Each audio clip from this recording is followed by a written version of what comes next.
Salut tout le monde, j'espère que vous allez bien les amis. On va démarrer avec une date importante pour Luka Modric. C'était il y a 11 ans, jour pour jour, le premier but inscrit par Luka sous ses nouvelles couleurs du Real Madrid. Donc continue avec les petites informations qui concernent cette journée de samedi, séance d'entraînement à 10 h du matin, donc dans quelques minutes maintenant. Les merengues vont démarrer la dernière séance d'entraînement avant la réception du Rayo Vallecano demain.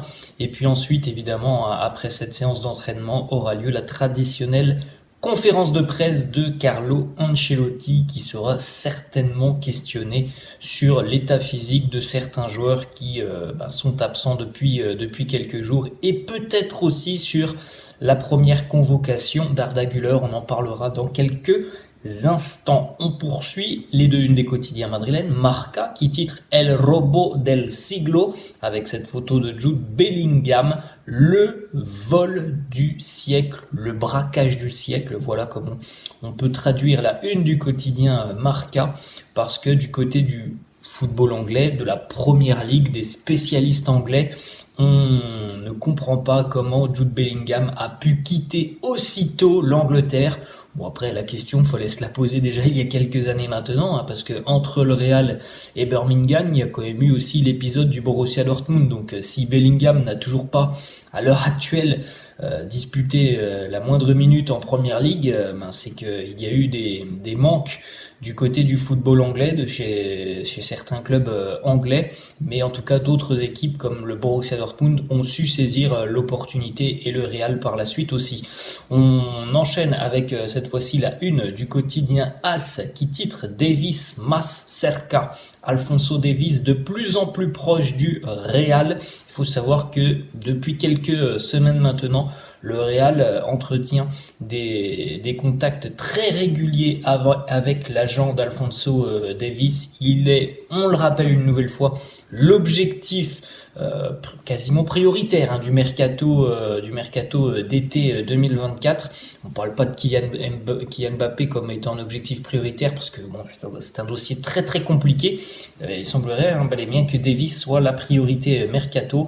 Il a toujours un contrat quand même avec le Bayern jusqu'en 2025, donc évidemment que beaucoup de choses peuvent changer d'ici à l'été prochain, mais quand tu as un contrat jusqu'en 2025, si il n'est pas prolongé d'ici à l'été prochain, évidemment que le départ d'Alphonso Davies peut être une grande possibilité, parce que sinon il entrera dans la dernière année de son contrat avec le Bayern sans avoir prolongé, et donc il y a toujours un risque que le joueur quitte le club librement. On continue avec une petite information du quotidien AS. Alors, est-ce que ça peut se vérifier? Il y a quand même des doutes et des questionnements par rapport à cette information, mais selon le quotidien AS, le Bayern aurait fixé le prix d'Alphonso Davies, un prix qui n'est pas forcément démesuré, 50 millions d'euros, donc voilà, on peut se dire que le Bayern pourrait demander quand même un petit peu plus. Donc voilà, je pense que 50 millions d'euros, ça me semble un petit peu light pour Alphonso Davies. Alors je dis pas qu'il va coûter 100 millions d'euros, mais je pense qu'on peut tabler sur un bon 20 millions de plus, 70. Donc voilà, 50 millions, ça me semble un petit peu revu, à la baisse par rapport, je pense, au prix et à la valeur du joueur. On poursuit les amis avec cette fois-ci les informations qui concernent l'entraînement et la préparation de cet affrontement face au Rayo Vallecano demain. Donc hier, Dani Ceballos et Ferland Mendy, d'ailleurs vous avez une petite photo de Ferland Mendy, et bien tous deux se sont entraînés un petit peu sur le terrain, un petit peu dans le gymnase. Information quand même, ils se sont entraînés sur le terrain mais pas du tout avec le groupe, ils étaient en entraînement individuel, donc ça semble assez hypothétique d'avoir Ferland Mendy et Dani Ceballos dans le groupe du Real.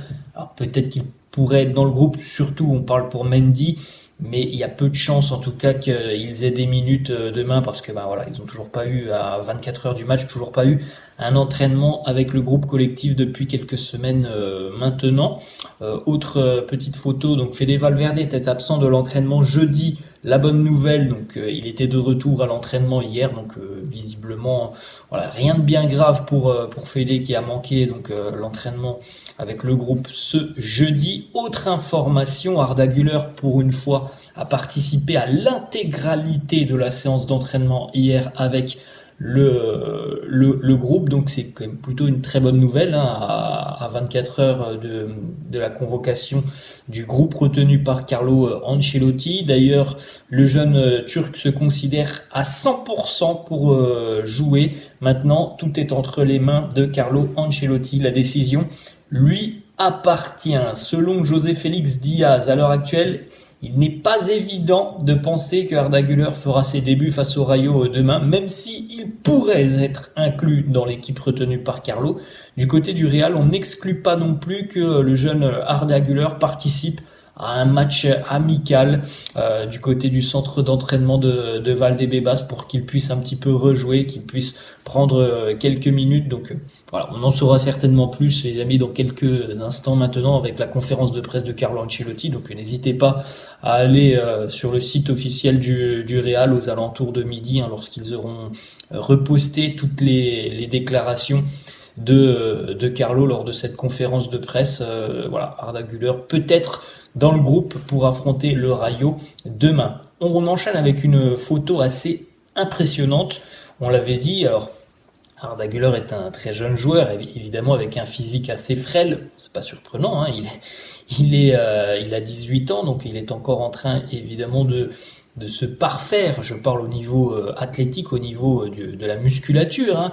C'est encore quelqu'un voilà, qui n'a pas ses muscles à proprement dit, d'adulte, hein. Arda Güler à 18 ans, voilà, tu n'as pas encore toute ta musculation, donc évidemment qu'il y a un travail à faire pour arriver dans le monde professionnel en ayant le moins possible de blessures ou de risques de blessures. On l'a vu arriver au Real, Arda Güler, en étant vraiment très léger. Et il y a eu un travail qui a été effectué déjà depuis quelques semaines. Alors oui, il y a eu les petits pépins physiques qu'il a connus à deux reprises depuis le début de saison et qui l'ont éloigné des terrains. Et c'est pour ça qu'à l'heure actuelle, début du mois de novembre, on parle encore des premières minutes d'Arda Güler. C'est parce qu'il y a eu des pépins physiques. Mais regardez un petit peu le travail qui a été effectué par Antonio Pintus, le préparateur physique du Real, hein, qui avait évidemment préparé un plan spécial pour Arda Güler. Regardez un petit peu la différence sur les cuisses du jeune espoir turc entre la photo de gauche qui date évidemment de cet été et la photo de droite. La photo de droite qui date tout simplement d'hier. Là, je vous fais un petit gros plan. Vous allez voir à quel point il y a eu quand même un travail assez important qui a été réalisé sur Arda Güler et que le jeune espoir turc a quand même bien performé parce que l'on voit quand même une certaine prise de masse hein, au niveau du muscle de la cuisse, des ischios, des quadris. C'est quand même assez impressionnant, hein. Donc là, évidemment, c'est quand même très positif aussi pour arriver dans le monde professionnel en ayant voilà, acquis quand même une certaine masse musculaire pour pouvoir répondre à l'exigence du plus haut niveau.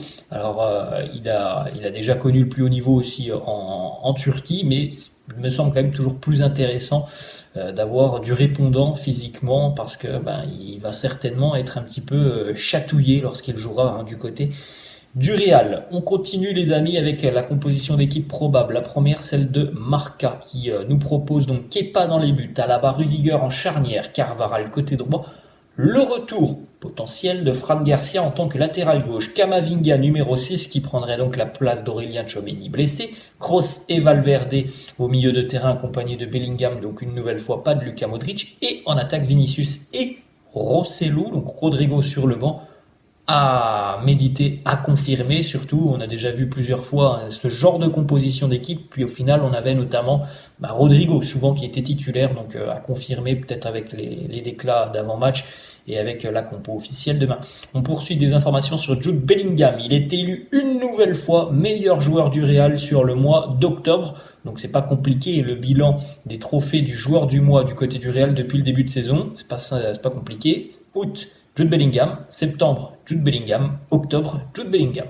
Regardez le petit cadeau reçu par Jude Bellingham hier, donc avant la séance d'entraînement. On rappelle qu'il y a une petite dizaine de jours, il avait fait une demande spéciale à Tony Kroos et aussi à l'équipementier Adidas pour recevoir la paire de crampons, les Adi0, il me semble, de Tony Kroos. Et bien il les avait hier et il l'a montré sur ses réseaux sociaux, la même paire de crampons que celle de Tony Kroos. On continue, on a deux petites infos pour terminer. Premièrement, le classement des maillots les plus vendus en Europe cette saison. Et une nouvelle fois, c'est Jude Bellingham qui est en tête numéro 1 des ventes en Europe, devant Erling Haaland, Kylian Mbappé, Rashford, Heung-min Son, Mohamed Salah, De Bruyne, Garnacho, Bukayo Saka et Vinicius qui termine sur la 10e marche de ce classement. Et on termine les amis avec cette petite information qui concerne Endrick, avec ce ratio, le nombre de minutes pour marquer un but du côté du